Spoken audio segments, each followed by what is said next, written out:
அவற்றிலிருந்து அதே நீதி இப்போ உங்கள்கிட்ட இருக்கு. அதனால அந்த நீதி எதெல்லாம் செஞ்சுச்சோ அதெல்லாம் உங்கள் மூலமா இந்த நீதி செய்யும் என்று நான் சொல்லுகிறேன்.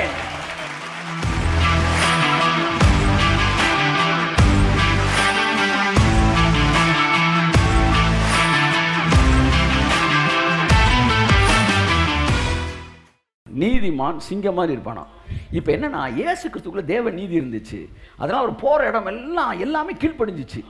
இப்போ அந்த நீதி உங்கள்கிட்ட கொடுத்துட்டாரு.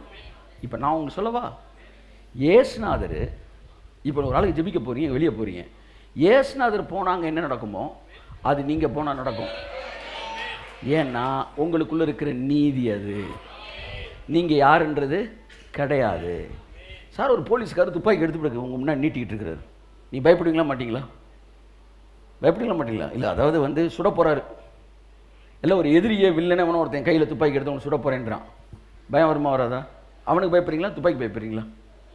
சொல்லுங்கள். துப்பாக்கி. டக்குன்னு என்ன செஞ்சிட்டீங்க, அவனை தட்டி போட்டு எத்தி விட்டுட்டீங்க.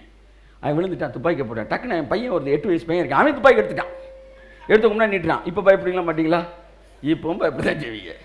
ஏன்னா அவன் 50 வயசுமே 8 வயசுன்றது மேட்டர் இல்லை சார். 2 பேர் கையிலும் ஒரே துப்பாக்கி இருக்குது சார். புரிஞ்சவங்க மட்டும் அல்லையா சொல்லுங்க சார். பிசாசு அவர் கையில் துப்பாக்கி இருக்கும்போது பயந்தான், அந்த நீதிக்கு பயந்தான். இப்போ அந்த துப்பாக்கி உங்கள் கைக்கு வந்துருச்சு, எந்திரிச்சு வீட்டுக்கு போயிருக்கேன்றேன் நான். அவ்வளோதான் மெசேஜ். இயேசுவை பார்த்தப்ப எதுக்கு பயந்தானோ அதே விஷயம் உங்கள்கிட்ட வந்துருச்சு.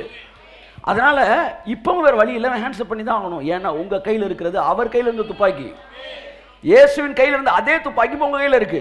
புரியலையா? அவற்றிலிருந்து அதே நீதி இப்போ உங்கள்கிட்ட இருக்கு. அதனால அந்த நீதி எதெல்லாம் செஞ்சுச்சோ அதெல்லாம் உங்கள் மூலமா இந்த நீதி செய்யும் என்று நான் சொல்லுகிறேன்.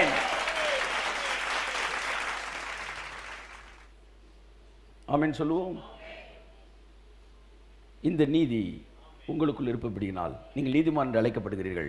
நீங்கள் நீதிமான் என்பது அழைக்கப்படுகிறதுனாலே நீங்கள் வாசிங்க. துன்மார்க்கர் நீதிமான்களோ தொடர்றதுக்கு முன்னாடி ஓடிடுவானா, தொடரா இருக்கிறது ஓடிடுவானா.